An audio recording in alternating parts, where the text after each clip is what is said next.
And good morning, everyone. So we'll be continuing with Unit 7.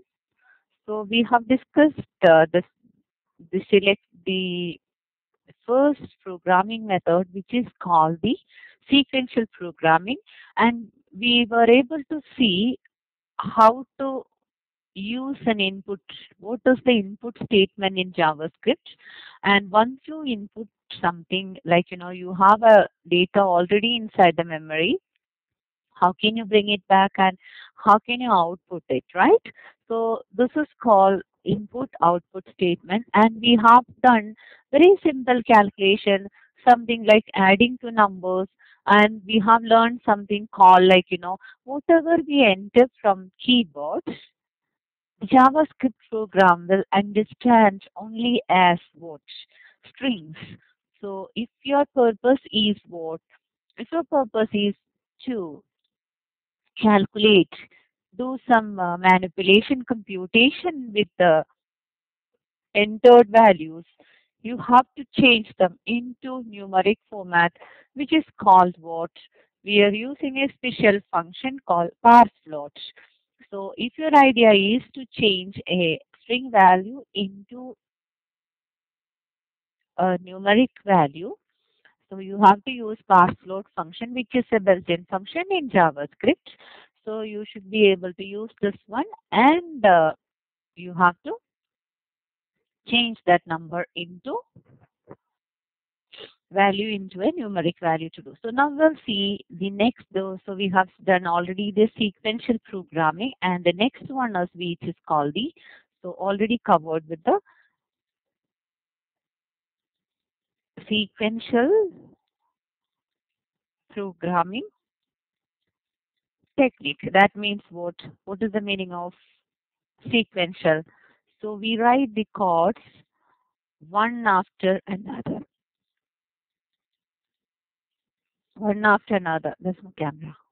There's no camera. So write the chords one after another, and then you execute them one after another, you can see, right? So this is called the sequential programming method. Okay, so actually we are not deviating from the beginning, right? We start with some commands, like for example, your idea is to calculate sum of two numbers. So what you have to do, enter the first number, enter the second number. Of course, using var, we know that we have to reserve space in the memory, and we have to store the values in and store in the memory the values, which is called the initial value assignment. Then you have to do some calculation, which is called using parseFloat function. We have to convert the string value into numeric value, then perform an operation. Then finally you are showing the output. Actually, the steps are sequential, right? One after another. We execute them one after another. So that is why we call it a sequential programming technique. It is in sequence, you can see, one after another. Okay. Now we'll think about the second programming technique, which is called what? As I told you, if you can remember, recall your memory, which is called the selection. That means what? Selection is called, we are selecting, like, so when you go for shopping, you just don't blindly go and take things, right? What do? You choose whatever you buy, right? You have to choose something, and there are times we have to take some decisions, right? So this is called either this or that. Sometimes we have to take a decision based on this one or that one, which is the proper one, right? So here we are looking for a decision, you can say, either this or that. So what is this one? Either or. So what is either or? Either this or that. Of course, not both of them is not possible, right? Because it's a Boolean expression, right?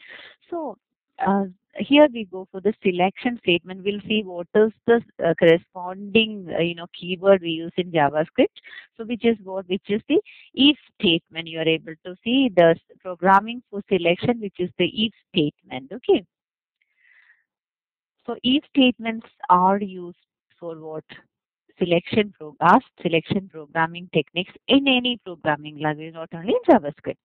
So Boolean data type is represented in JavaScript by the reserved word true or false. Either true or false. Of course, there is no both result, right?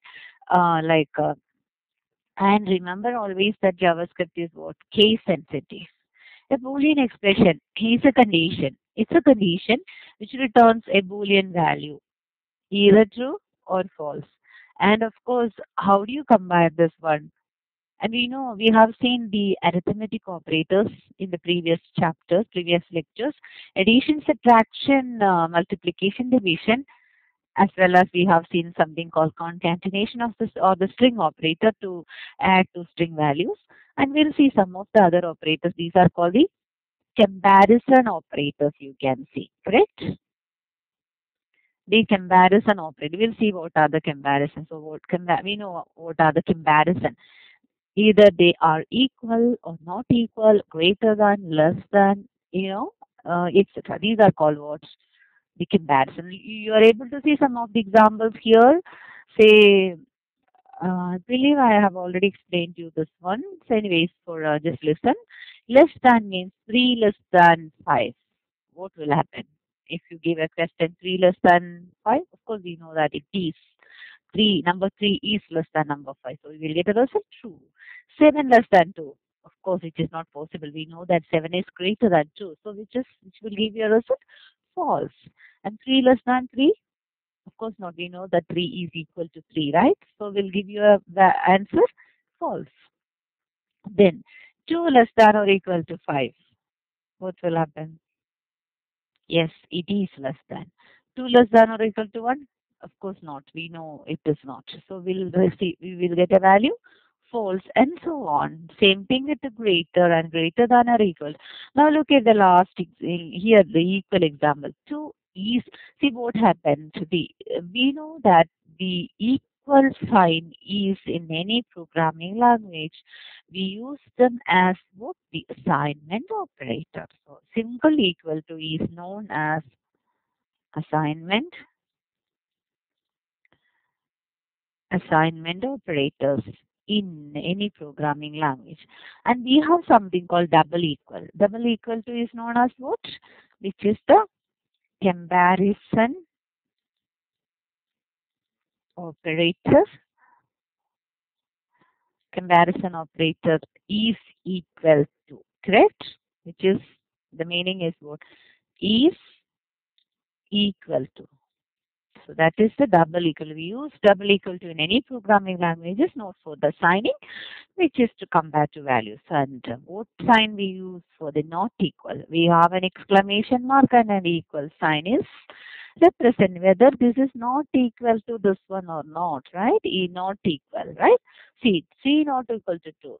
Yes, we know that 3 is not equal to 2, which will give you an answer true condition, right? Then 2 not equal to 2. Of course, they is equal. So we'll give you an answer false. So these are some of the comparison operators we use in JavaScript. Okay. Now, even this is the same thing is possible with the string or number or whatever. And as we know that the ASCII tables are stored values or corresponding numeric value of each character when you enter from a keyboard, which will convert into corresponding ASCII character. As we know that capital letters are like it's in the form A, B, C, D, right? So A is coming before B and so on like that, right? So the value will, and we know that the corresponding value, if you can recall your memory, I just showed you the ASCII table in chapter unit 6. Just go through that. You're able to see capital A corresponding value is number 65. So what will be capital B? 66, etc., etc. And then comes what? Capital letters, the 26 letters, and we have the characters, all the characters from the keyboard where you enter, comma, semicolon, etc. All this. Then after the special characters, we have the small letters. So this is the order in the ASCII table. According to the order in the ASCII table, the compiler or the interpreter or the program will do the comparison, you can say, right? So what will happen to A less than 3? Yes, it will give you a result true because in the ASCII table, A is before C. The value of A is less than value of C. So what will happen to cat and case? C, first letter is equal, second letter is equal, and T and V, the third character. Of course, T is what less than V. We know that, right? So what will happen? You will get a result cat less than K, so on, etc. Like that. And it can evaluate expressions also. Like for example, if you give an expression 16 not equal to 4 times 4, what will happen? We know that the result of 4 multiplied by 4 is what? What we'll get? 4 times 4. 4 times 4 is 16. Correct? So it is 16 and it is asking you whether it is not equal. 16 not equal to 16. Of course, it is false. We know that 16 is equal to 16. So which will give you a false value. Like, I'm just explaining to you, like we can do these comparison operators either with single value numbers or with what? Combination of values or expressions or the characters, so on, etc. Like that. Okay. So next is uh, so far is clear, I think, what is the meaning of a comparison operator in JavaScript. Now we will start with an if structure. The syntax for if is if a Boolean expression and we execute some statement. The Boolean expression which follows the reserved word if must be within what parenthesis. So the expression is within parenthesis we write, and the body of the loop, body of the structure, the spacing and indentation are purely to aid readability, but we recommended that you have to use it, in a proper way. You have to use the indents and braces properly to make it readable for the other people. Correct? So you can see here, this is the diagrammatical representation of an E structure. And as I told you here, the execute statements before whatever statement you are doing, like word, input, output, etc., etc., whatever is before if, right? Then you are going to evaluate a Boolean expression. So Boolean expression will give you either true or you will get false, correct? If it is true, what will happen? That statement will execute. Which statement? The statement within the basis. Otherwise, what will happen? Will come out because we don't have an else part in this structure. Okay. So if something is true, will execute what is inside the braces or the body, you can say. Otherwise, it simply come out. Okay. So we'll see an example for JavaScript program to demonstrate this one with an example. See, now we have two variables initialized here. The first one is var bank balance and withdrawal amount. So we reserved memory spaces for two variables. First one is bank balance and the second one is the withdrawal amount. And now what happened? We have two memory locations with one for the bank balance and the second one for the withdrawal amount. Then the second line shows that bank balance is equal to 100. So what will happen? You have two memory locations, 1 and 2. What will happen in the first one? In the first memory location, we are planning to enter a value which is called the number 100. Will be stored inside this one. Okay. Then withdrawal amount is empty. From where you will get?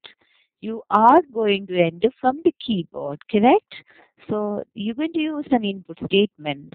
JavaScript input statement is window.prompt. How much do you want to withdraw? It's a question for the user, and the user is going to enter a value from keyboard. Let's say, for example, the user entered a value 150. Assume what will happen. See, what is inside, what is the bank balance? 100. And what is the user entered? value is 150.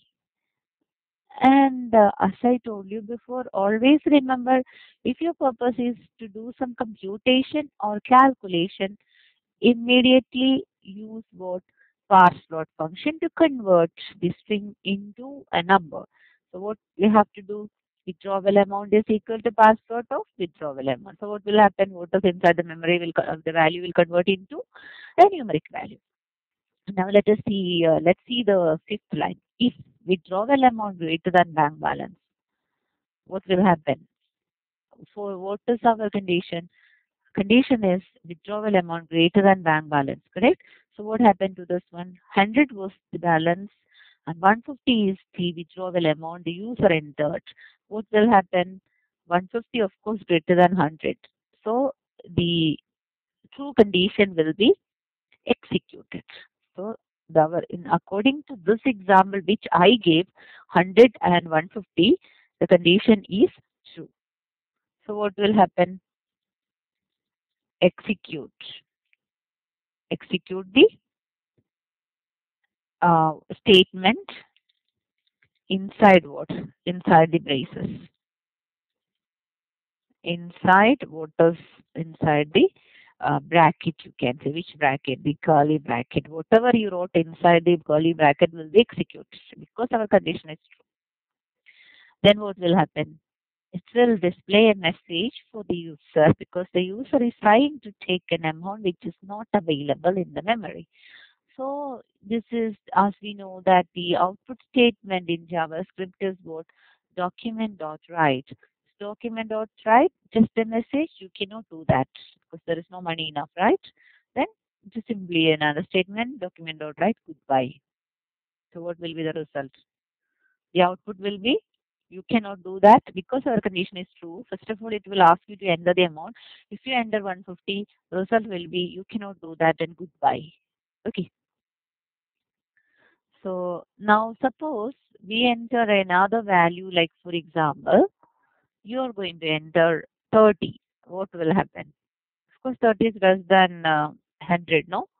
So what will happen? Nothing will happen. Just simply display a message, goodbye.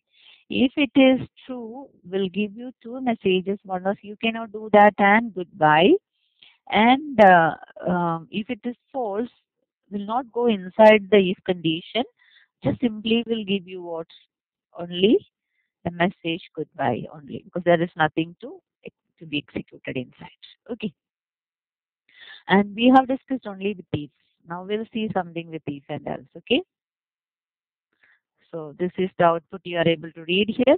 After writing or modifying a program, you should always test it to see whether it still works or not. Since it is impossible to run a program for every possible input value, it is important to choose a set of test inputs that are likely to find any errors. For each statement, you should test with at least two values, like which I gave you two examples. One was 150, another one was second one was 30. So I'm using one valid input and another invalid input, correct? So with an input of 150, what will happen? Two line output. If your input is 50, just give you only one display message, which is goodbye. Okay, so now see exercise 3.1. Now let us see what's in if else statement says. We have discussed only the if statement. Next is the if and else statement. The syntax of if else statement is if Boolean expression. If it is true, execute some statements, else execute some alternative statements. So we can modify the program with some else alternatives. Note that in JavaScript, if a statement is considered to be a single language statement. It's not two.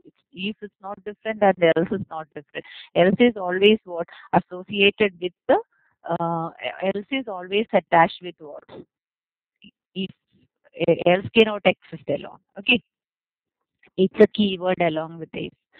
The semicolon separating it from the next statement if there is one commas only at the end. you should not give a semicolon for the if and the else lines. Okay, please note this one. So if is not ending with the semicolon and else is also not ending with the semicolon, because these are the keywords for the if else condition structure. Okay, so you can see the diagrammatic representation of the if else statement. So what is happening now? Execute statements before each statement, whatever is your statement. Then it will go inside the checking, evaluate. If it is true, what will happen? Some statement inside the braces. And if it is false, again it will execute the other statement, what is in the else condition, you can say. Okay. Then it will go to whatever is remaining like that. Now let's modify the same program with the withdrawal amount. So we'll see what will happen if it is less than 100. What will happen? Same as before, bank balance is equal to 102 variables, and the withdrawal amount is going to be entered from the keyboard, and you have to convert that in using password. Then if withdraw else, what will happen? Bank balance is equal to bank balance minus withdrawal amount. So let's take some examples and see what is happening in this one.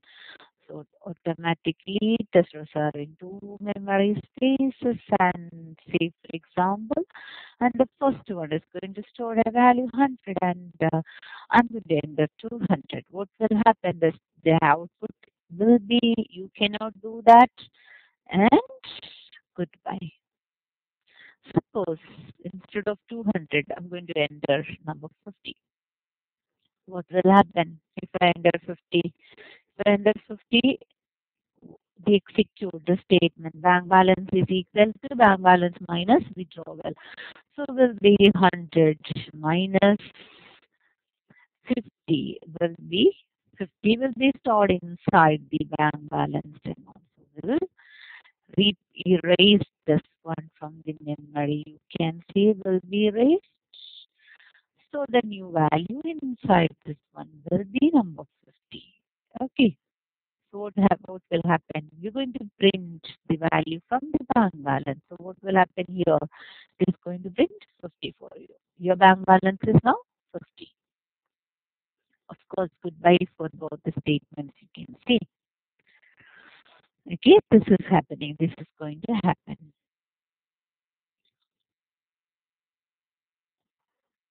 So what happened? Conditions and the compound statement. We have, um, the previous lines are not within the compound statement. You can say our idea is to print like this. You listen. See, for example, if I want to print like just wanted to print only, you cannot do that. And the goodbye for the first one, and the second one actually I want what? So compound statement like this is the final version of the program. You can see here what bank balance and the withdrawal amount. Bank balance is equal to 500. Withdrawal amount is equal to window dot from how much you want to withdraw. Withdrawal amount is equal to passport withdrawal amount to change into numerical value. Then if withdrawal amount is greater than bank balance, you cannot do that and just print goodbye. And else statement will execute what? Two. There are two different statements inside the else because we are placing them inside what? You can see the braces together. So this is known as what? These are the these are known as what? Compound statements. So we have this inside the else. So what will happen? First of all, if you enter a value 1000, will give you a result. You cannot do that and goodbye. And if you enter, say for example, 100, what will happen? 500 minus 100 is 400. You'll get 400. Your bank balance is now 400 and goodbye. Okay. Now, how can you improve the readability of the code lines? How this is possible?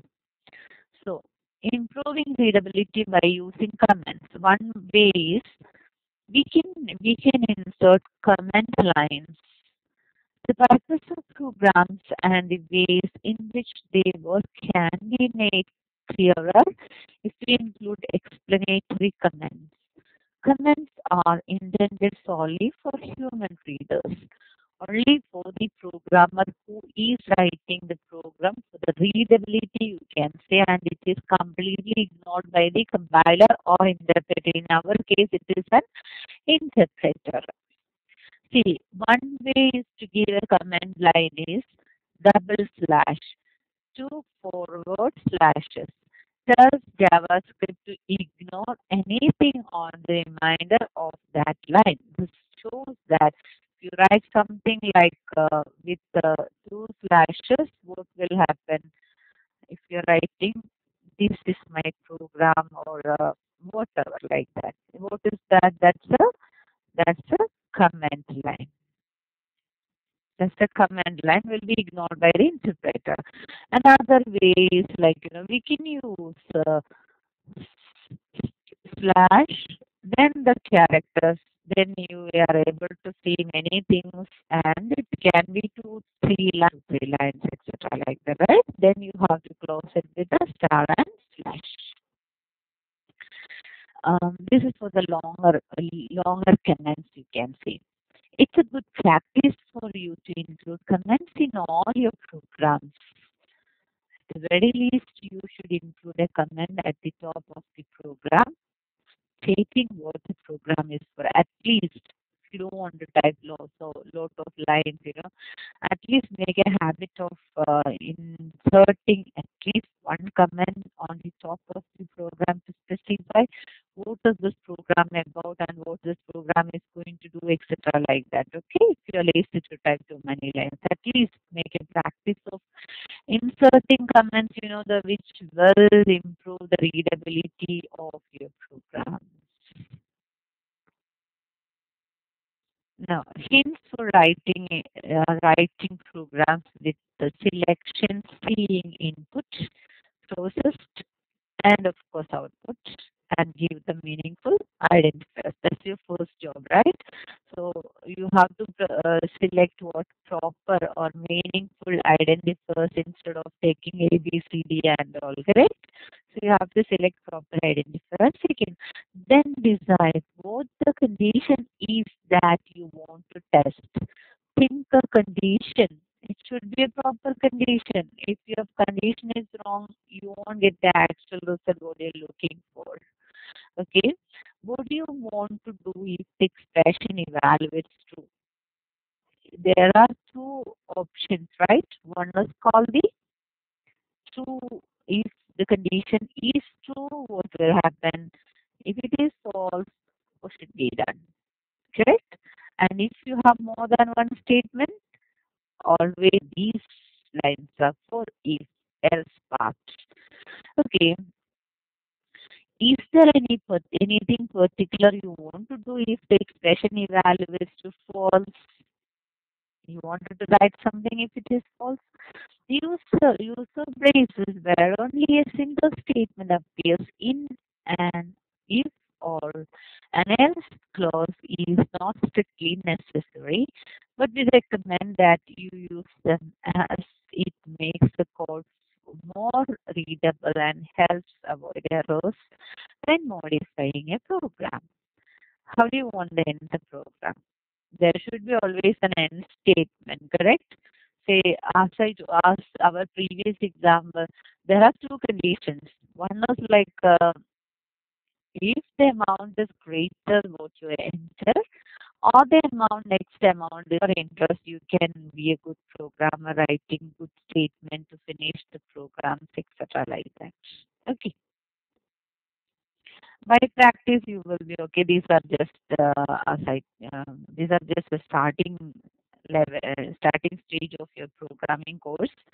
By finishing this course you will be able to write, you will become good programmers, of course, after practicing. It's like, always remember, it's like riding a cycle or learning how to drive a car. So if you look at somebody driving the car, of course you cannot learn. So what you have to do? You have to practice. That's the same way you need to practice programming exercises, and my job is only to guide you how to use and be familiar with the program, right? And it's your responsibility to what? Patience. As I told you before in the previous chapter, we have seen something called not operator, and next one is the or, you can say. These are the compound Boolean operators in JavaScript, you know that. So, and suppose you have more than one condition is there to be evaluated, which is called, one of them is the and. Another one is, you know that this is the or operator. Or means either this or that, or you can say which is called the and condition. Say for example here, either x greater than 0. What is happening for this one?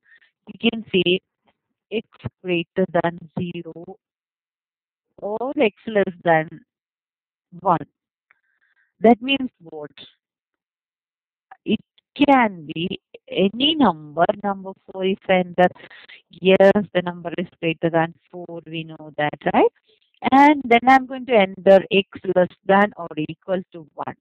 Suppose I'm going to enter 1, again it's a valid entry. So if you enter 4, of course will a valid entry, and if you enter 1, again it's a valid entry. You can see that either this or that, you can see. Okay, so any one of them, if it is one of the condition is satisfied, means you will get what? A true result. So that's for or. You can see one of the conditions. One of the conditions means you will get what? Which is called true result. Here 4. Yes, the first condition is satisfied. Of course, 4 is greater than 3 and x less than or equal to 5. What is the meaning of x less than or equal to 5? Of course, 4 is less than 5 or equal to 5. You can say will satisfy and will give you a result of true. And suppose if I'm going to enter number 10, for example, what will happen? If x greater than 3, if x is greater than 3, of course, number 10, if I enter, that number is greater than 10, like, and if x is less than or equal to, of course, number 10 is not less than or equal to 5. So one of the conditions only satisfying. So you know that and is a condition where it has to satisfy both of them, right? So if I give an input of number 10, what will happen? The first condition is satisfied. One of the conditions is satisfied. So, but what will happen to the second condition, which is x less than or equal to 5, which is not satisfying, right? So, what will happen? What will be the output of this one? Of course, it's an input invalid, right? It's an invalid input for this condition, you can say.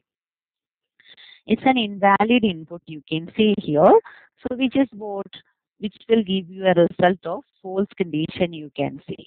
Okay, which is giving you another condition which is called false. Okay, this is happening with the both or and condition, you can say, or is for either this or that, and means both. And is like, either this condition or that condition will be executed. And what is for the greater than 10, you can say, what is this one? Greater than 10. Mean, which is not true that greater than 10. So if I enter a value number 12, what will happen to this one? This is an example. For example, you're giving a value which is number 12. Okay. Of course, number 12 is greater than 12, number greater than 10. But we don't want this greater than, so we need the negation. So negation is what? Greater than 10, negation is less than or equal to. So you should understand like this. So we have to take the negation of less than what? Less than negation of greater than 10. What is negation of greater than 10 is which is less than or equal to 10. So we need to take the opposite. You cannot use the word opposite. You have to say Negation. We know that what is A minus B. A minus B is what is in A, which is not in B. You can say this is called, right? So you can say these are the conditions, like we call it as complex conditions. We are allowed to use such conditions using an if structure in programming JavaScript. Okay, let's see the activities 3.7. So write a JavaScript code which asks the user whether they are having a good day today. If they entered yes or Y. See, look at this one. You're going to input two different statements which are called the, you can say either you will enter S or you will enter Y, but nothing more. Of course, nothing is, because you have to restrict the condition, right? Because the interpreter, you have to give the freedom to the interpreter, instead of giving many things, if check S, check Y, check S, Y, yes. No, of course, limit it, because proper way, either it is S and Y represents yes, right? Shortly you can say. Displays the message, glad to hear that. Your idea is, if you have a good day, if the condition is, if the user is pressing the key YES or simply Y, you have to display a message, glad to hear it. Otherwise, it displays, maybe tomorrow will be better. In either case, it finishes by saying, thank you for the reply. Either it is yes or no. Finally, you have to conclude the program with the statement, thank you for replying. So, of course, make a practice like, command line. This is an example for a command line. Program to check whether the user had a good day or not. This is our program title, you can see, right? Then, you need a variable to store the result. The user is going to enter either S or Y, correct? So where you will store, you need a memory location, you need a place to store them, right? So which is called var response. Response is equal to window.prompt. We know that the input statement in JavaScript is window.prompt. Are you having a good day today?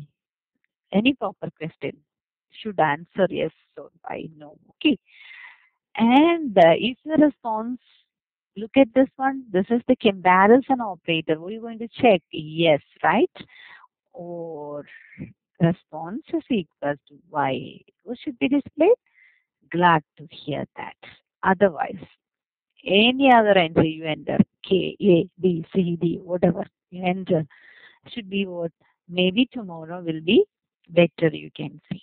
Okay, whatever it is, your answer, if or else, could be anything. Finally, you have to end the program with what? Thank you for replying. So, this is an example for compound condition usage, which is the or condition in this example we are using, which is the or condition.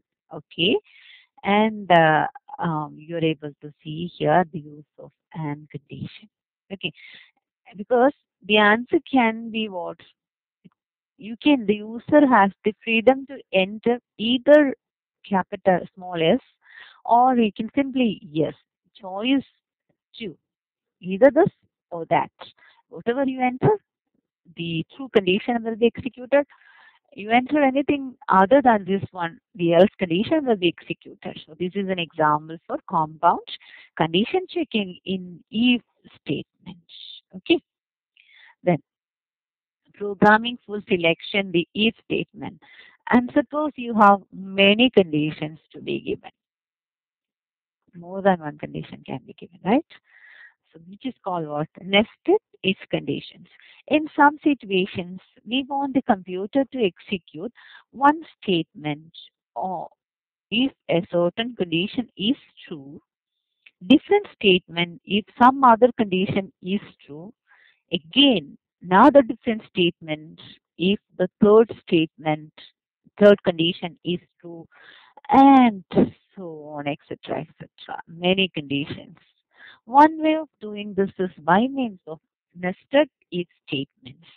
The way in which nested conditions work is like this is the way we use the nested conditions. So I'll just zoom this one for more clarity, and look at this as the diagrammatic representation of nested if statement.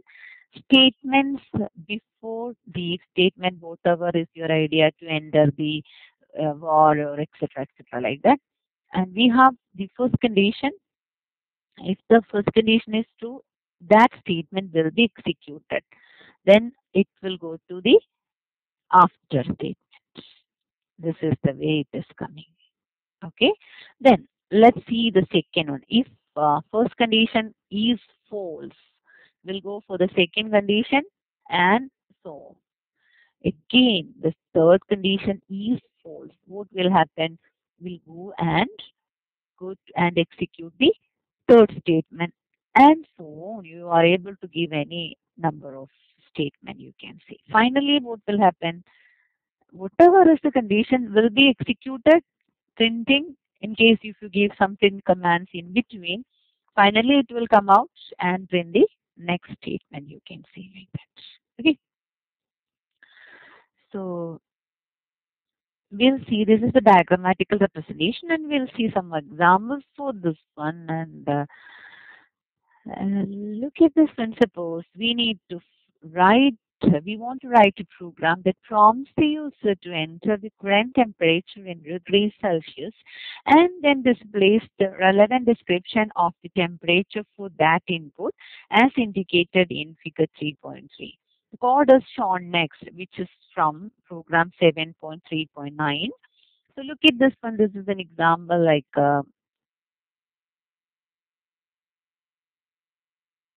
okay, enter temperature. You're going to check the temperature. Okay, the condition is, of course, you have to enter the temperature, and based on the input value, only the checking is possible. So your first job is what? Enter the temperature. Then, if the user is entering a value less than or equal to 0, like for example, minus 10, what will happen? The output should be it's freezing. You have to display a message, it's freezing. And if you enter minus 10 only, this will happen. Say for example, look at this one. I'm going to enter some of the values, okay? And next I'm going to enter number 5, temperature. Next I'm going to enter 20. Then I'm going to enter 26. These are the temperatures I'm entering. Like for example, 5. What will happen? Of course, it's not minus, less than 10. So we'll go to the second statement. Automatically is less than 15. Yes, it is true. What will be printing for number 5? Will be, it is called. It is called, will be printed for number 5 will be this one. Okay. And suppose our entry is number 20. What will happen to number 20? It is if the temperature is less than 25 will be executed because of course it is more than 15 and less than 25. So what will happen to this one? This statement will be executed. You can say it's a nice day, 20 temperature. No, nothing. Your entry is 26. What will happen? We'll check the condition of temperature is greater than. Of course, it is not less than 26 is not less than 10, right? So we'll go to the next one and what will be your answer will be this one. So let's see, we can convert this structure into a program and see what is happening. How can you write this one as a JavaScript code?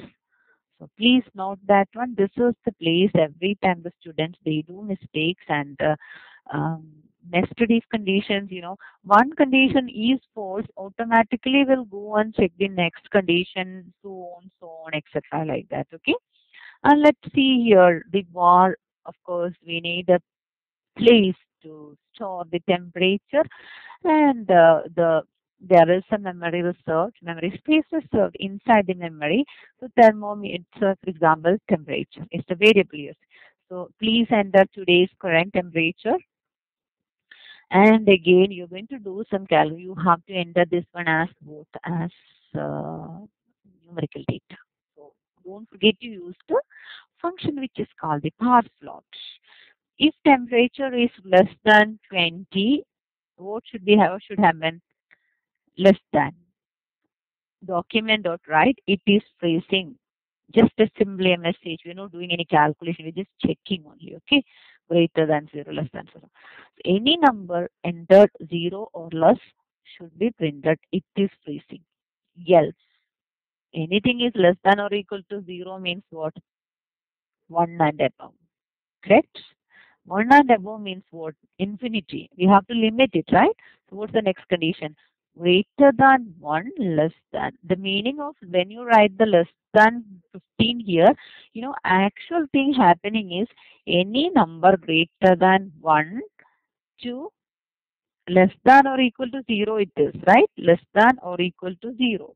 And that means you are starting from a number greater than or equal to and less than 15 means until 14. This is the condition. 1 to 14 is the valid numbers for the second one. Okay? Because you don't have to check, usually you have a habit of checking again if temperature is greater than or equal to 1 and less than or equal, no need, because this is automatically the else will execute the second one. So just simply write temperature less than 15 will the interpreter will understand you are planning to check a number from 1 to 14, because that's the way this else structure if else statement is structured. So just simply print a message, it is called. And what should happen the next one if anything is more than 15? So this is the condition from 15 until what? Until 24 is this one. Okay, from 15 until 24. If you anybody entered from this one, you have to print. It's just print a message. It's a nice day. Then after that, what is the last condition? Our last condition is any number greater than or equal to 25. So don't write any condition because this is the last one. Remember that last option, don't write any condition. Just simply else is enough. For the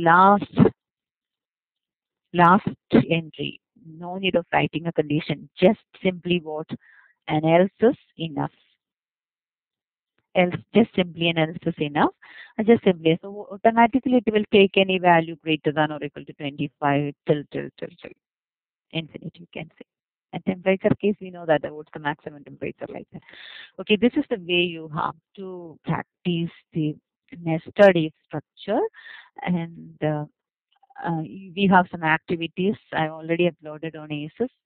Please practice them. There are some questions with if else, and of course, you can expect some questions like this in the final exam as well. So practicing is your job. Hope you understand how to use the nested if structure. Then just continue with some more statement for. We'll continue with the if structure. Important point of syntax from the previous example is the symbol slash n is today slash n is tells JavaScript that code is part of the string.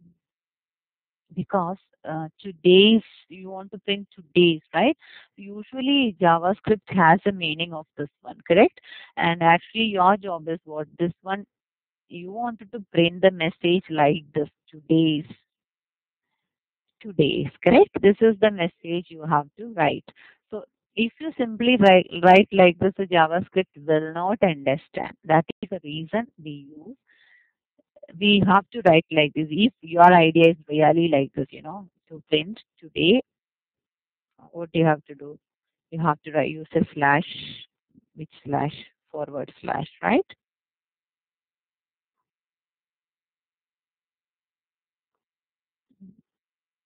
Okay.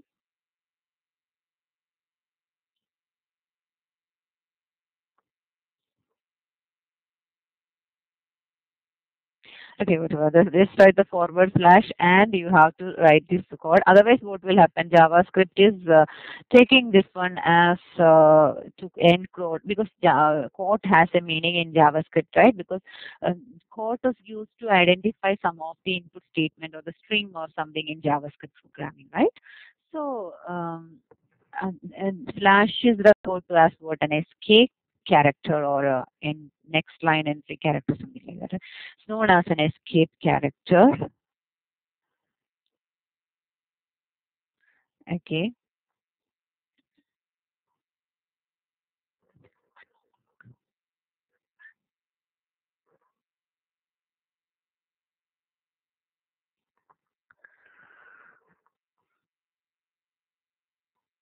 Notice also how the chord is indented to show which else goes with if.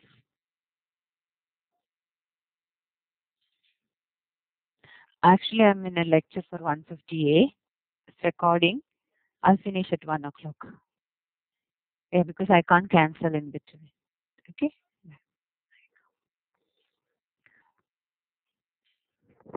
So, which part of else is going with which one, and which part of if is going with one, etc. like that. And it is important that you work with activity 3.10 and SQQ 3.8 before continuing with the next section. So, we'll just start with the next one, while statement, which is the repetition structure in programming. And the syntax is while Boolean expression and the condition and one or more statements. The statements which are repeated as long as the while condition evaluates to true are called the body of the while statement. The body usually consists of several statements, body of a loop, right? Repetition and separated by semicolons wrapped together into the single compound statement using braces. If the Boolean expression is controlling a while loop evaluates true, the whole body is executed. Then execution returns to the loop of the while statement and a condition is tested again to see if it is still true. If it is, the body is executed again and so on until the condition evaluates to false. Repeating and again and again. The body of the while statement is then skipped over and execution of the rest of the program continues. We'll just see the diagrammatic representation of this one. This is the diagrammatic representation of the looping structure, and you can see here whatever statements you're writing before the while and you are able to write end data entry or the declaration initialization statement should be above whatever you want to write. Then we'll come into the condition, the Boolean condition, and if it is yes, execute the body of the loop. Otherwise, the condition is false, break it, come out. Okay, come out of the loop. Let's see the activity here. Here, write a JavaScript code which repeatedly prompted the user to enter a new password and then retype it until the two inputs match. So that means your password is, for example, ABC. Uh, First you enter ABC, and the next time what you have to enter to break it, you have to enter ABC. If you enter any other character other than ABC, will be asking you again and again and again, so on until you enter ABC the same. That's the idea. So we need what two variables. One is for the first password to store inside the memory, and the second one is to store the second value, the re-entry value in the memory. Let us see. We are just assuming the first variable is one password, and the second variable is assumed as repeat password. And what is your idea? You have to enter the first password. So you need a data entry statement which is called the window.prompt. Please enter your password. You have to use password in this question. What do you think? Because passwords, you're not going to do any calculation with password, right? It is going to check, the program is going to check whether it is matching or not. So you don't have to use the password function for this one. So second one, don't have to use, okay? Because it's just simply a entry of a string entry, you can see. So what is the condition? Condition is very important, and if you give a wrong condition, you know what will happen? It is an example for a logical error because we'll make a loop never come out. Then you have to press control break from the keyboard and you have to come out of the program, so on, etc. etc. Some of the programming languages, it will affect the memory, etc. Many problems will happen, and some of them, the program will halt. Some of them, it depends, right? In JavaScript, you will not be able to see any result because it's an interpreter. So that is it's your logical thinking, right? As a programmer, you have to think it in a proper way, and your logic should make sense, right? Say, condition should be satisfied. Proper condition you have to keep. Logical conditions should be proper. So, like password not equal to repeat password. Okay, I'm going to use password not equal to repeat password. You can say here. So document dot write your password don't match. Again, see we are using an escape character slash here, don't match. And what you have to do? Enter again. Where you will enter. Finish your entry. Again, it has to ask, no? So you have to write the body again. Inside the body, again you have to write votes. The same command. Please re-enter your password. Enter your password, re-enter your password. That statement is the one executing, going to be executed again and again. Okay. So once you finish entry, come out, and what is the final message? As I'm telling you always, please, end your program with a proper conclusion, something like, you can say thank you, your password has been changed. We have to know it is working properly or not, because these are called the sample outputs you have to give to check. You have to understand, right, whether the program is working properly or not. So try to input what different outputs you can say, like the sample outputs, to see whether your program has finished properly or not, like that. Okay.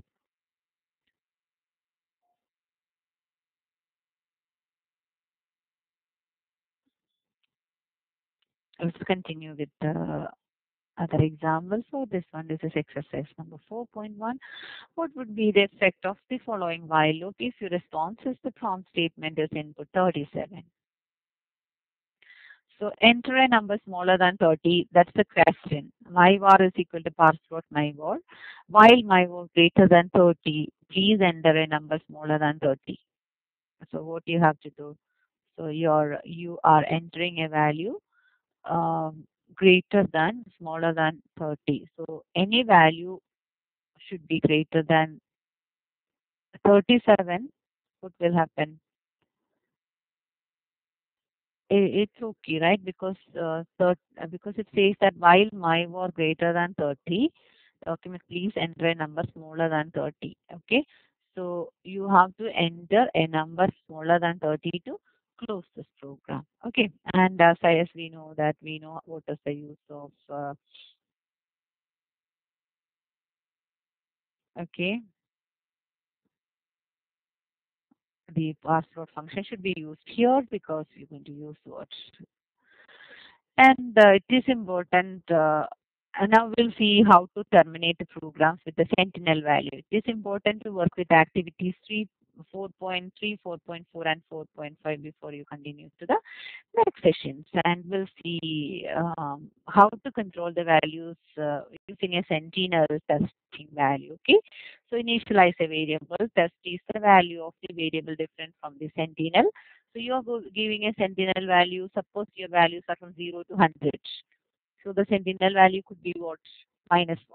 Invalid. Any invalid enter could be used as a sentinel value. Okay. User, it displays the total when a negative number is entered, as I told you, because your idea is to enter some positive numbers, and the loop should break whenever you enter a value which is less, it is a negative number. So um, as usual, the command line is programmed to add a series of positive numbers. War total next number. Total is for what? To store the total value. Next number, you're going to enter the numbers again and again, right? So, of course, initialization is possible, very important here, because you're going to save some values. You're going to add up some values, right? So, total should be initialized to 0. So, 0 plus plus plus plus. This is the way it is going to add up in the memory. So, document dot write current value of total is total display, right? 0 to make sure.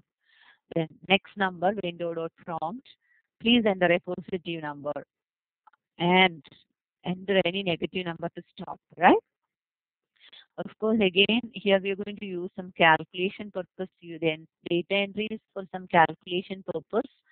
So what you have to do, you have to change them using the parseload function, change them into numeric value.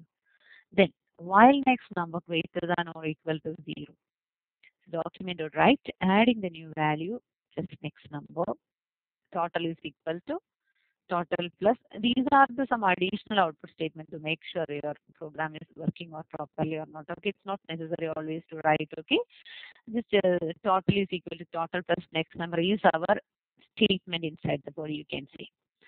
Then how can you come out? You have to enter again, right? Then first values 20, 30, 50, 100, etc., etc. You know, whatever, how many numbers you need to enter, you just enter all the numbers in a sequence. Then randomly, you can say no sequence, and how to come out. Minus. Any minus number will interpreter will understand. Any minus number means come out of the loop. You finish data entry, come out, calculate, result started finished. Calculated already, show the result of the end data entry number. This is happening. So, like for example, you're going to enter, say for example, 20.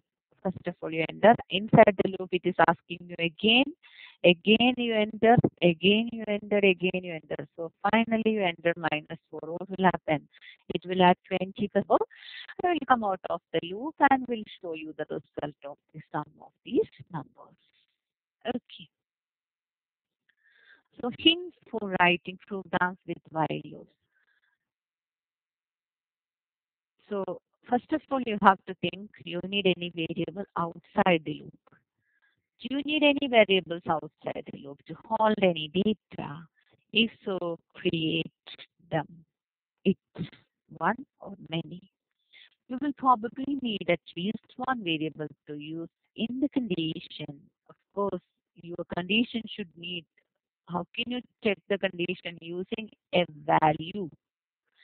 So you need a variable. Value can be both numeric or string. You need a value at least, right? For the condition. Do you want any statement to be executed before the loop, like entry, data entry, display message, somewhere you want to display there. Okay. And what condition do you want to control? The repetition of the loop body. How can you control? What is the condition? How many times? You can set a limit or you can use a sentinel value, like a wrong entry value. You can say like -1 we have used, right? Or otherwise you can say counter less than or equal to 100. So 100 times it will ask, correct? Execute the loop body. So what do you want to happen for each execution of the loop body? Does the body contain a statement or statements? Which of course you please note that whatever you write inside the body should be within braces because these are compound statement only for the particular item, you can say. Do you want any statement to be executed after the loop? So you need anything to be executed after the loop. So more about now we'll just thing and then we go for the little more remaining. Let me finish this lecture unit 7 and we'll start with unit 8 next one. If I'm able to finish this today. So let's see something about the string. You can talk about what is the, you know what is a string, right? So we'll just go little details, right, for about the string. In JavaScript, strings are objects.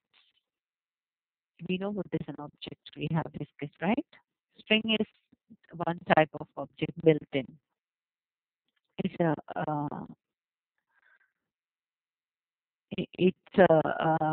built-in object. You can say like that, right? Other JavaScript object, they have a number of methods. Of course, we know that object one such method is character at char at shortly we say or the character at open parenthesis and the close parenthesis. Character in a JavaScript string are numbered index from 0 to 1 less than the number of characters n minus 1. Like for example, my string is a string object. For example, my string is your M Y S T string. So you have altogether how many characters? 8 characters, right? So my string dot character at n will return the character n in the my string. Say for example, how many, which one you're looking for, like that. Okay. So my string is the object, character is the method we are using. Like for example, university. How many characters? UNIVERSITY.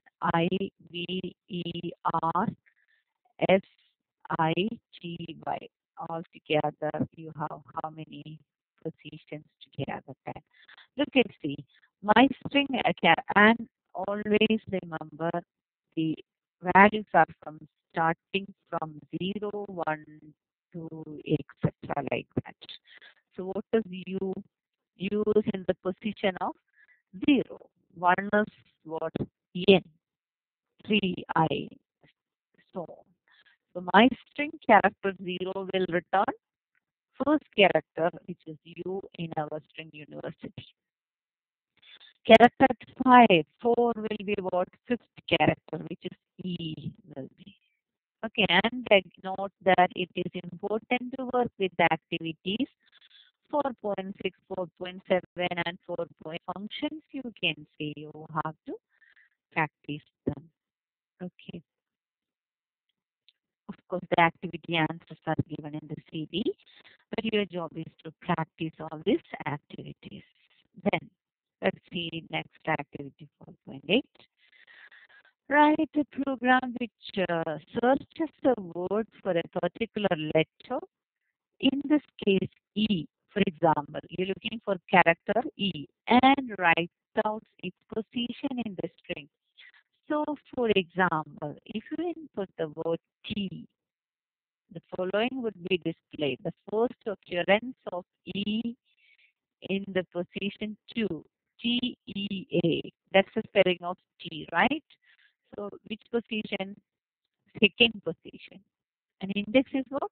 1, because 0, 1, 2, like that. You may assume that there is at least one. Then we need what? Variable my word and the index. My word is equal to enter any string. Enter a word which has the character E. Don't forget, okay? And the index is starting from where? From 0. How do you check this one? Until you get the character E. Correct? That's the condition. How do you check? My word is the object, character is the function, and the parameter is index. Index will start from 0, 1, 2, 3, etc., which is not equal to E. So it will execute when you are not getting any E, go to the next one. Again, it's not E, go to the next one. So on until what to 0. Then what? Next one is what? Index number 1, index number 2, etc., etc. In this example, in index number 1, we will get in the second position. So you need to print it, right? So the first occurrence of letter E is in this position. And index, if you print exactly the index, what will happen? Wrong. -1 you will get. But the print statement, you have to use index +1. Correct, right? Say for example, in this example, TEA. So what is happening? The positions are 0, 1, 2. Where you can where you are able to find the letter E in position 1 is E. Correct? But if you write the answer, the first occurrence of the letter E is in position 1. Is it correct logically? Because TEE, it should be second position, right? Index is inside. What is happening inside the program? So when you write the output, what you have to write? It should be 2, right? It should be 1, 2. Logically, when you say first position, I'm not talking about the index, okay? Letter you have a word T, right? T is the first character, E is the second character, A is the third character, right? This is logical. So you have to display like this. So don't forget index plus one. That is where we use uh, second position it is. Okay. Now we'll see another type of programming for the repetition, which is called the for statement, which is much easier than the while you times it is going to execute, right? So you can say you are entering an equity one, you are entering an equal number password, etc. like that. Let us see, we have something like in my mind. We know how many times the loop is going to execute and see, we'll see how much you're going to enter this one. Okay. So the number of iterations was controlled by the while condition and depend on how many times the user entered invalid data or how many values were input before the terminating sentinel. This is the way we were, you know, controlling the loops, you can say. The for statement is controlled by a counter and can be used only when the number of repetitions is known. Remember, repetition structure always controlled by a counter and can be used only when the number of repetitions is known in advance. Like you wanted to add sum of 10 numbers. So we know that how many times it is going to execute 10 times. So another, you wanted to calculate sum of 20 numbers, multiplication, something like that. How many times? How many times we know this one in advance? We are able to use a for loop in this one. Like another example, if you wanted to calculate, your idea is to calculate the average exam mark for a class of 20 students. You know that you would need to add a mark to a total exactly 20 times before dividing the number by number of numbers 20.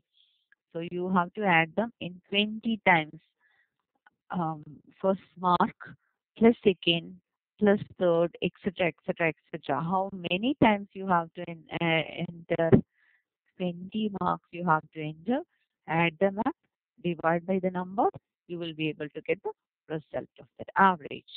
Because that's in a class, of course, assume that there are 20 students. You need to ask them 20 times. To use a JavaScript for loop, you need to know the starting value of the counter. Like, for example, 20 times, right? So what is the first value, which is called the starting value of the counter? Counter is what is controlling the loop, right? How many times? That's called a counter. The final value of the counter for which the loop body is executed. Start initial value, final value, two things, right? Now, the fixed number by which the counter is increased. For example, you're going to add them plus 1 or plus 2, you know, or how it is going to increment, correct? So how you're going to increment the statement, you can say. Then the fixed number by which the counter is increased could be decreased also, right? Because you're going to take the numbers from 100, 99, something like that possible, no? So it can be what? Increase or it could be decrease also, correct? Then the statement which make up the body of the loop, you can say. So we will make the body of the loop, you can say, how you're going to uh, write the body of the loop. That's another important thing you can say like that, right? Now let's see the for statement here. The for statement, the syntax of the for statement is for declare and initialize the counter, test value of the counter, change value of the counter. Everything inside the parameter you write. While you have to write outside, inside the body, etc. like that, right? The increment. So what happened? Everything is in one line. Within the parentheses you write by using what? By using semicolon. separators, you can say. You are using semicolon separators to, within the for start value, condition, and the final value of the, the change value of the counter. Then you are writing the statements inside the body, you can see. The points to note. The use of the semicolon as separators. Very important. It is not mandatory to declare the loop counter within the for statement. It could be declared along with other variables at the start of the program. However, in M150, we follow the convention of syntax above, as this makes clear the special purpose of the variable.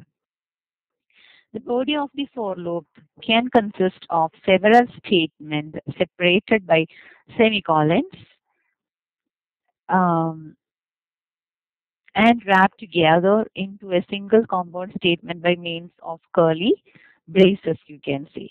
The effect of a for loop is shown in a figure. Next diagram is showing you the effect of a for loop, you can see. Okay, so how this is doing? Let's see. Statement, whatever you need to write before the for loop, you can say the statement before the for loop. Okay, then you can say initialize the counter with its starting value, you can say. Okay, so whatever value you need to initialize, you have to initialize. Then the testing is satisfied or not satisfying, correct? So has the counter passed its stopping value? Increment or decrement the counter. So you need to check whether you're going to increment the counter or you're going to decrement the counter. So execute the body of the for loop, you can say. Yes, true statement after the for loop, and if you finish the condition, come out of the loop and execute the next commands, whatever is remaining here, you can see. Okay, this is the way a for loop is working. And just to understand, and then let's see a program. There's a simple program to add some, just how many are there, okay, counting. And this is just to demonstrate the for loop. It's a program simply to demonstrate a for loop. For, as I told you, it could be var count outside. Possible, you can write the var count outside. There is no problem. Okay, and you can use from count also. That's one way you can declare outside. Okay, uh, outside declaration also possible. You can say like that. Like for example, var count, I'm going to use war count. Okay, or you can use the declaration inside the for loop also. War count is equal to 1, count less. This is your condition, initial value, condition, and the increment or decrement what you are. So in this case, what is happening? You are incrementing this one. Count is equal to count plus 1. One increment is happening. So your initial value is 1, your last value is 10, and your increment is 1. So it will happen 1, 2, 3, 4, 5, 6, 7, 8, 9, and 10, you can see. So then what are you going to print? You're going to print them inside 10 times, right? Counters count will print 1, 2, 3, 4, etc. And final statement is thank you, as I told you before. And this is the starting value, you can see, and you can see the condition, and you can see the incremented value. And here you can see the body of the loop is within the braces, or we are using inside the curly bracket. The body of the loop is placed always and come out and print the final statement. Anything is needed like that. Okay. Now, programming for repetition, the for loop. And this is another program you can say. And let's see. Okay. For each iteration of the loop, the program writes out the value of count and then increases it by 1. It is this 10 times as follows. First of all, the assignment in the first part of the for statement, count is equal to 1, is executed, thus initializing the counter. Then the condition in the second part of the for loop, the condition is like count less than or equal to 10 is tested. You can say here you are able to see count is equal to 1 and count less than or equal to 10 is tested. If it evaluates to true, what will happen? We'll go inside the body and execute the lines what is inside the body, you can see. The statement in the body of the loop which displays the value of the count is executed. The assignment statement in the third part of the fourth statement, which is count is equal to count plus 1. That's the third statement you can say is executed. The condition is tested again and so on, etc. If it evaluates to false, what will happen? Break the loop and come out of the body. Nothing is done because it's false. Condition is not satisfying. How can you go inside the body of the loop? No, come out, right? Simply come out. So the final value of count is 11, which is one more than the final value specified in the condition because it is only when count reaches 11 less than or equal to, you know, because you have to specify your specification is less than or equal to 10, right? So when it reaches what 11, it will come out. Of course, 10 is a valid entry for you because you said less than or equal to 10. So 10 is a valid entry. So you have to use what you have to specify the condition properly. And in this case, less than or equal to 10 is a valid entry. And when it reaches what? When it reaches 11 will come out of the loop because 11 is invalid, come out of the loop, right? So because it is only when count reaches 11 that the condition in the fourth statement evaluates to false. Try to rewrite this same program using while statement. How can you do this one while statement? How can you write this one using while? Just give you a hint how to write this one. So it's like this. Outside you have to write what? Outside you have to write war and then var count equals to 1. Then what you have to write? While. While count less than or equal to 10. That's the condition. Then you have a body, then etc. So on. Practice alone, and I'm just giving you a hint for this one. You can see count increment is count is equal to count plus 1. So what you need to print? You need document dot write, right? Document dot write.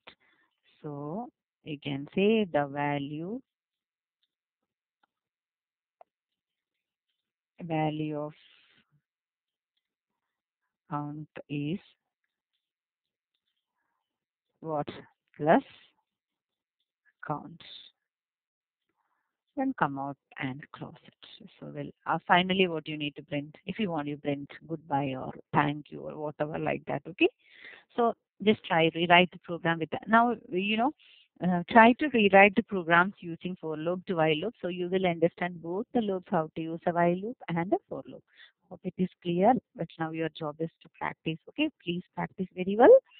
And this is simple. I just explained the program with the for loop, and I gave you the same program how to rewrite this program into what into a using a while loop. You will be able to see this one. Okay.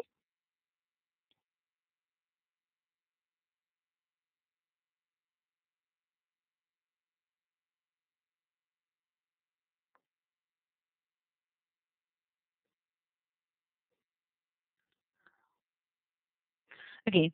Next is activity 5.6 again. A JavaScript code of a program to calculate the average exam score for a group of 5 students.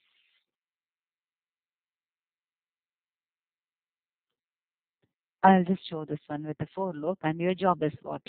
Rewrite the code using a while statement as I explained to you before. Okay. So how many variables you need? You need a variable to store the score or the mark, and you need another variable to store the total. And why we need a total? Because total divided by the number is average, right? So total, score, and average. Okay. So total is equal to 0. initialization of the value, and we have three memory locations. One is for the total, one is for the score. See, total for the, you can see the first one is total of scores so far. Store, score stores for the single student and average score. These are the three variables you need. This is again, see the command lines which will not affect the program. For the readability, you are able to write like this. Okay.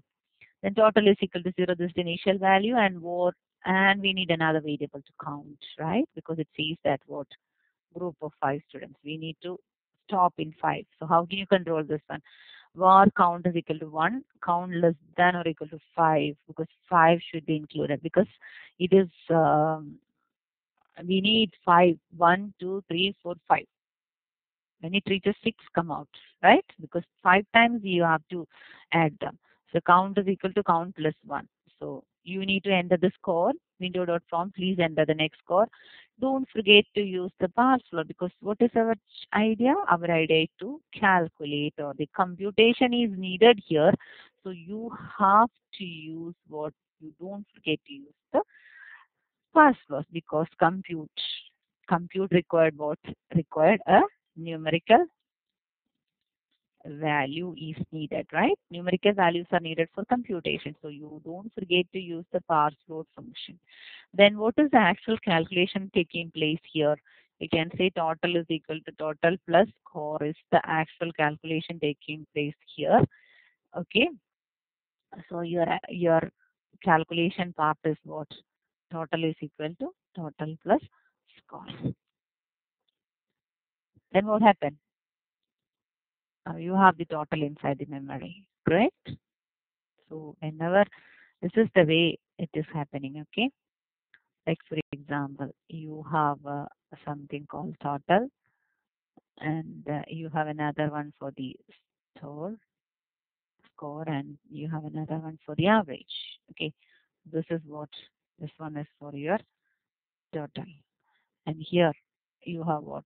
You have the score, and here you have the average.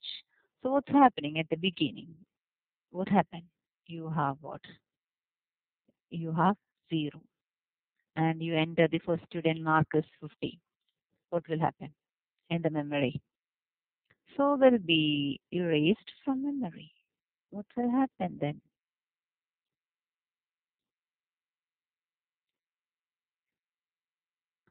This is the total. Just imagine this is the total. You are writing here the total value of this one. This is your total, and will be erased right from the memory.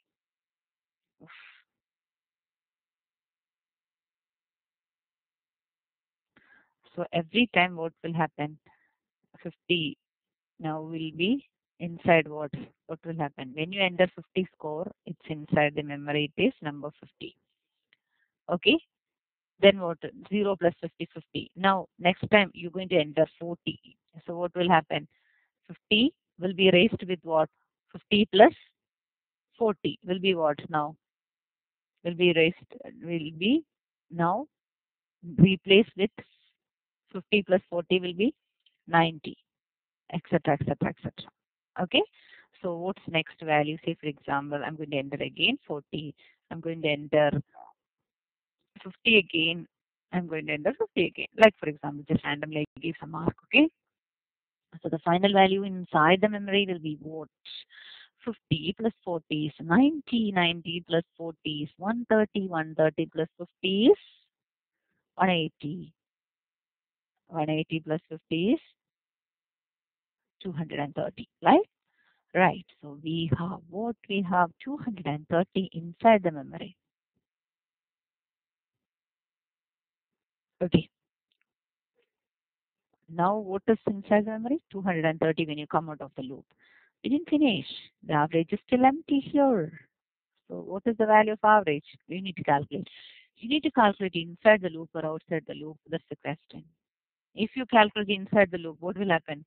Every time it will add average. That's not average. So note that we finished, right? We are out of the loop now. So this one is what? This is the only body part, right? Now you come out and calculate the average is equal to total divided by 5. So what will happen? 230 divided by 5 will be displayed inside store, and you need to store the result. So will come from the average and result will be printed here. So this is actually inside total. Okay, and this value will be, we'll do a calculation from here. It will take the calculation from here, do a calculation again, will be stored inside the average, then will be come out from this one and it will be printed as average finally. Okay, hope it is clear. What's your job now? Of course you have to practice the same example as well as try to rewrite the program using a while statement. How do you write the while statement? So var count is equal to 1 outside, count only condition, and the increment is after the statement. Okay, exactly same. Exactly same.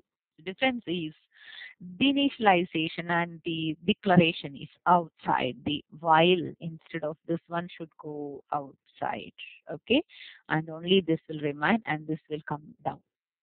Okay, try with the while loop, and of course at the beginning you will get the mistakes, but by practicing it will be okay. Okay, so hints to writing programs with for loop. Do you need any variables outside the loop to hold any data? If so, declare it of them. Something like we have seen, no, total in the previous example, total score and the average you have to initialize outside, and you have to store them, etc. like that. Okay. If you need any statement to be executed before the loop, anything should be to be executed before. Of course, if you want, you can display a message, or you have to enter data and the whatever. Just write outside what's outside the before the statement for. In order to write the loop control statement, the top of the for loop, you need to consider where you want the counter to start, where you want it to end, and how you want it to change at each execution of the body of the loop. In order to write the body of the for loop, you need to work out how to write the body of the for loop. You need to work out what should happen during each execution of the loop body. How can you do the how to write? What are the lines you have to write inside the body? That's very important. Do you want any statements to be executed after the loop? Anything outside, like our in the previous example, what was outside? Calculation of average was outside, right? So total divided by the number, you getting average, which is outside the loop body, and the print statement, of course, yeah, it is outside the loop body, right? So these are the things you have to keep in your mind when you are writing a for loop. Which loop to use? That's a question, right? Now we are confused. If it's only one, it's we know which one to use, right? Now we have what? Two different loops. Which one to use? What are you going to use? Which one is selected and which one is set by Isabel? Where you have a for loop, it is always possible to write an equivalent while loop, but we recommend that. And we know that one more thing is possible, right? Something is written in for loop. We know how to rewrite into while loop. We have seen, right? So, but it is recommended when you know how many iterations are required, you use what? It is advisable if you know the number of iterations in advance, you are advised to use a for loop, which makes the number of repetition much clearer. It's easier to write also. When you have a while loop, it is not usually possible to write an equivalent, of course, right? While loop is difficult to convert into for loop. Try, and some most of the cases it is difficult. It is possible some cases, but it's complicated. You have to write and initialize. It's difficult to, especially the sentinel values and all, right. Again, you have to use the count and you have to break it inside like that. Okay, don't worry much about this type of things. I'm just giving you. Anyways, you're going to use. You have to study further programming languages. You will study in details. Whatever, wherever you go, whatever programming languages you're going to study, you're going to use the same idea. What is the while loop? What is the for loop? Okay, don't forget. So, while loop is usually possible to write an equivalent for loop because while loops are normally used where you don't know in advance how many, you don't know in advance, right? The other one you know in advance. So you don't know in advance how many iterations will be required. Suppose you have a multiple choice questions. See, for example, if you know the number of iteration in advance, which loop is advisable? So you simply write for loop. And if number of iterations is not known in advance, so what is advisable? Advisable is to use a while loop. Okay. So now we'll see how to use strings and for loops. We have seen before that string objects are associated with methods. Strings are objects, and of course they have what different methods associated with that, which define their behavior. One of them is the character at function. And how do you know that how many characters are? Character at is for each character, checking what is the character in that position. That's called character at. How do you check how many characters are there in a string? A string means what? Group of characters, right? So we should know how many characters are there. We have seen before that string objects are associated with methods which define their behavior, like one of them we have seen is the character at. Strings are also associated with properties which hold information related to the structure and the state or the value. Any object has two things. One is properties, other one is called the methods. String objects have one such property called length. What is the special property of the string? Don't forget which is the length. You have seen character, it is a method. Don't forget these things, and character is an example for a method. Okay, and length is what? It's simply a property. Don't forget, okay? So string objects have one such property called length, which holds the number of characters. How can you know the number of characters? Using the length property. So dot length, right? So properties and methods you can invoke using which operator? Dot operator. The existence of length property coupled with the fact that we can access characters at particular positions in the string using character at means that for loops are ideally suited for processing the characters in a string. What is advisable, while or a for loop? Of course, while. For loop, because we know the length. Of course, it has the length, right? So we have a property called length to extract the number of characters from a string. So here are some examples, like, for example, hello is a word, HELLO. How many? What is the length? It's 5. If you give an empty string, what's the length? Nothing, right? 0. Hello world. We have HELLO 5 characters, and world we have 5 characters, and we have an empty space in between hello world. So altogether we are getting 11 characters, and 1, 2, 3, 4, 5, 6, 7, 8, 9. We have 9 characters. Of course, these are what 1, 2, 3, 4 numbers, not numbers. Within quotes means something is a string. Okay, let's see one of the examples to illustrate the use of strings.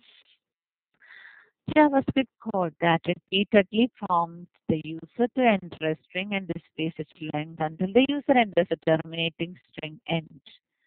So you are going to enter a sentence or a string, my name is etc., whatever. How do you stop this one? You have to enter the three letters which is called END. When you enter END will come up. Was my string for what? The string entered. You have to store this value, right? So initialize. Why initialization? Something should be there, right? An empty. Okay. Then you're going to store inside. Okay. Then while my string not equal to what? End. This is the condition. My string is equal to window.prompt. Please input a string enter end to finish and then you can write within quotes this one too to be more clear to the user and we the word to break out the loop. Then the length of my string is what? My string is the entered. Say for example, I'm entering my name is whatever. Okay. So my string dot length will be given thank you. For example, I'm going to enter say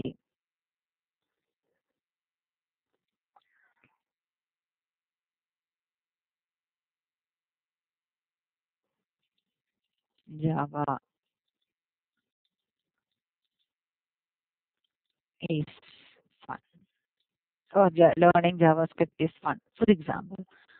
And how can it know that it is entering? So I have to print end, right? So how many characters? 1, 2, 3, 4, 5, 6, 7, 8, 9, 10, 11, 12, 13, 14, 15, 16, and 17. This will be excluded because end is the terminating. So altogether, how many characters are there? So length of JavaScript is 1 is how many characters are there? Will a string from the user and output the characters each followed by an asterisk. So for example, the user inputs the string hello, the output will be H star E star hello like this. Okay, we will see. So you're going to enter HELL only, hello. Okay, and how should be printed? Should be printed each one. After each character, you need to print the star. How this is possible?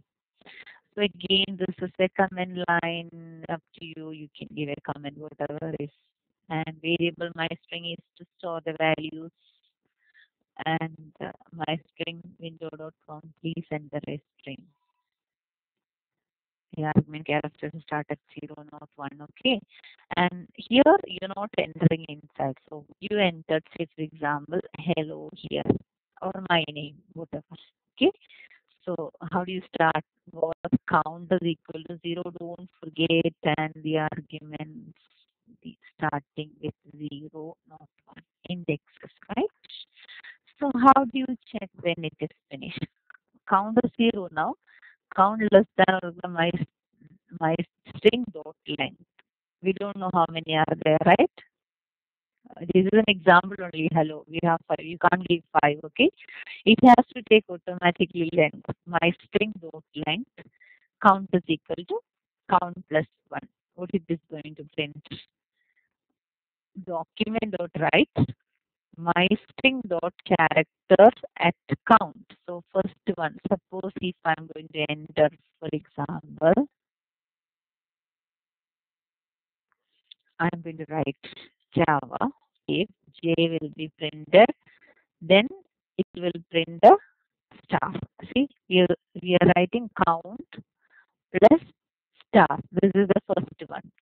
Then it will check what is the length of this one. 1, 2, 3, 4, 5, 6, 7, 8, 9, 10. So length is what for my string. And what I gave is the length is 10. So it will check count is reached 10. So in 0 position it will print J star.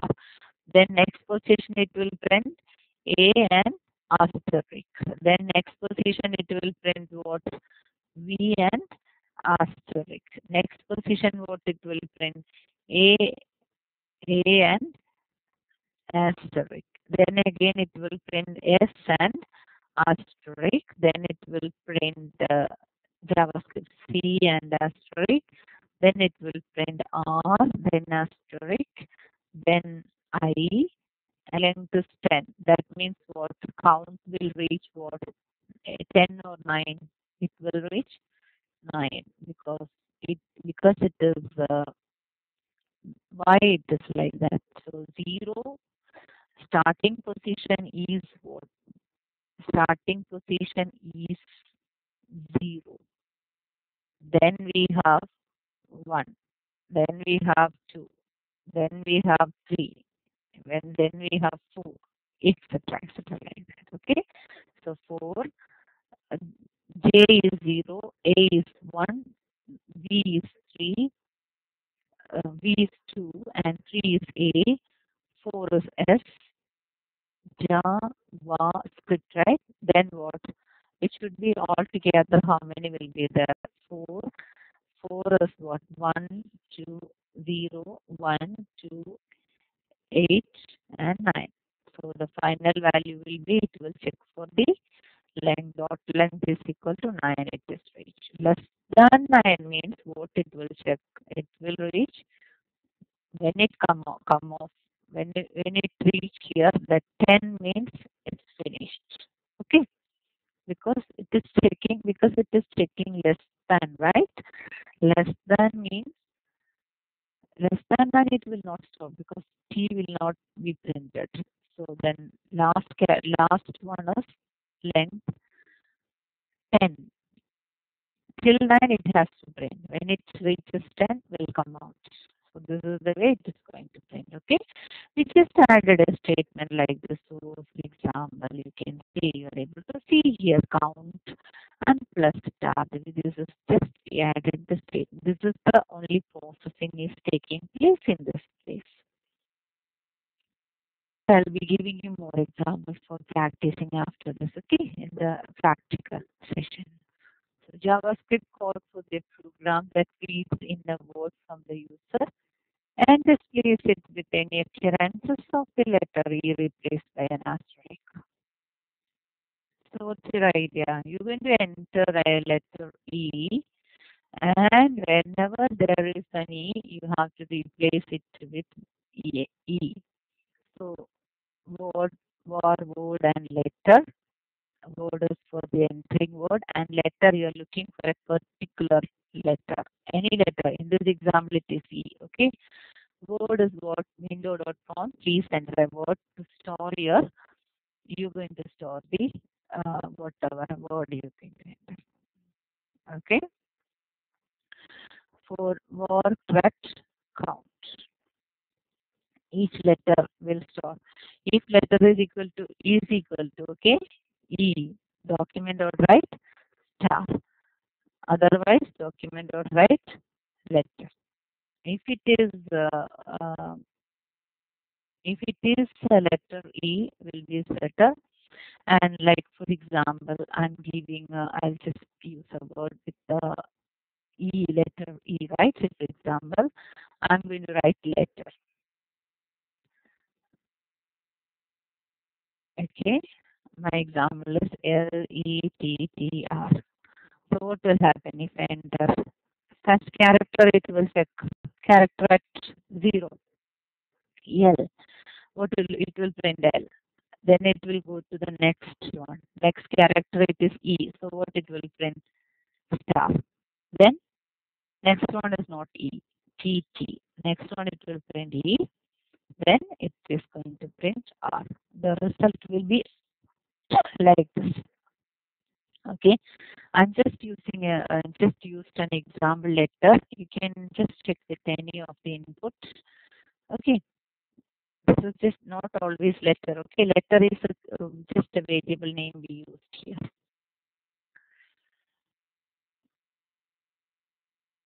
Now, this is just to replace. Now we'll see the same example we can modify. JavaScript code of a program that displays the number of occurrences of the letter E. How many times it is occurring the letter E. Okay? Then you have to count. So how many are there? So you can use a variable called count, total, sum, anything, something related, meaningful words. So please enter a word, and of course, as I told you, initialization is important whenever there is any computation is involved. Means try to initialize it. As I said before, word count is equal to 0, count less than earlier word dot length. Count is equal to count plus 1. This is the this is the initial value and the condition how to finish and the increment, right? So what you're checking? Each character is E. What you have to do? Don't print anything. You just compute. Okay, total is equal to total plus 1. And you see this is 10. This statement is within a compound statement. You can see here, right? This if is inside the for loop, and the for loop is where for loop is outside. You can say here, right? Then inside the for loop, you are able to see the if. So you have to start and you have to end here. Okay. And if word, look at this basis here, parenthesis. This is for closing E, and you can see count inside is equal to C. Okay. Then document dot write the number of, then we are, the print statement is where the print statement is outside. Print statement is outside the, uh, how do you say that? The outside the for loop. So this is the for loop, and this is the if structure inside, and the output statement is where out statement is outside the body of the loop. So this is where we will write outside the body of the loop. Okay. Now we'll just see, I'll just show you one of the alert boxes will be asked in the, how to show the output. I already explained to you there are two different ways you can show the output. One of them is the document dot write. One of them, the next one is the alert box. Window is an object provides an alert box designed to display warning message or a text or something like that. Okay, so it produced alert is the method. Window, we have another one, Windows window dot prompt. Window dot prompt is asking from us, right? User input. And window dot alert is like a warning message. So window dot alert, if you write hello world, will be printed like this. Window dot alert slash n word will be, slash n is used for what? Escape character, as I told you. This is for the next, slash n is used as what? The next line. Next line character you can see. Okay.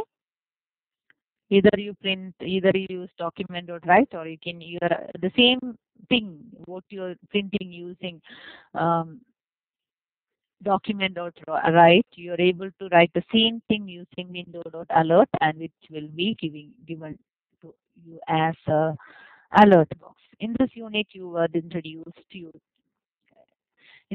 to programming in JavaScript, including sequential execution, simple input and output, and the important concepts of variables and assignment. How to name a variable and what is the meaning of assignment of values inside the memory, etc. We have discussed how to write a sequential program without deviation, right? Then we have seen something like the data types and like string and numbers, and the operators associated like addition, subtraction, division, multiplication, concatenation operators to something to add to strings, you can see. Then we have seen the if else, which is the selection program construct for selection, and we have seen if without else and if with else, and we have seen something called nested if, and you have to practice very well with the nested if structure, and of course with the activities attached and the examples explained here. Okay.